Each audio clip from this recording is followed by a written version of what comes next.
राज्यात सध्या पिवपाच्या उदकाक लागून लोकांची बरीच धावपळ चल्ल्या, पण तिस्क बायपास जंक्शनाचेर पायपलायन फुटिल्ल्यान उदक फुकट व्हांवन वता तें चित्र पळोवपाक मेळटा। येरादारी करप्यांक लेगीत असुविधा निर्माण जावपाक लागल्या, पण संबंधित खात्यान हे विशीं कांयच हालचाली करूंक नाशिल्ल्याचें पळोवपाक मेळटा। संबंधित खात्यान हो प्रश्न बेगोबेग तडीक लावचो अशी मागणी आतां लोकांनी केल्या। पळय। नमस्कार, आमी तिस्क हांगा पणसुल्या प्रतापनगर बायपास हांगा हे जंक्शना कडेन आसा, जे जाग्यार पायपलायन फुटल्यार आतां कितले दीस जाले आनी हांगा तें उदक मोठ्या प्रमाणात हांगा रस्त्यार येता आनी हांगा लोकांक नाक त्रास जाता।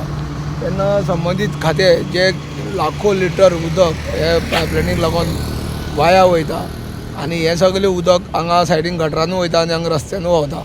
तेन्ना जे पादचारी जे चलोन वयता बी कोण आसा रस्त्या कडच्यान तांकां गाडी येयली म्हणटकीर हे गाडयेची उदक जी आसा हे रस्त्या वयली उदक जी आसा तेंच्या आंगार पडटा। तेन्ना संबंधीत खात्यान हेजेर लक्ष दिवन हे जाता तितले बेगीन हे दुरुस्ती करची, कारण लोक हांगा उदक पिवपा खातीर आशेता आनी हे उदक अशें मोठ्या प्रमाणान जर वेस्ट जालें, लाखो लिटर दिसाक जर वेस्ट जालें जाल्यार तेजो फटको कोणाक बसतलो। तेन्ना संबंधीत खाती जी आसा तेणे हेजेर विचार करचो आनी जाता तितले बेगीन हे दुरुस्ती करची अशी मागणी आसा। गोमंतक टीव्ही खातीर उजगांवच्यान एकनाथ केळेकर।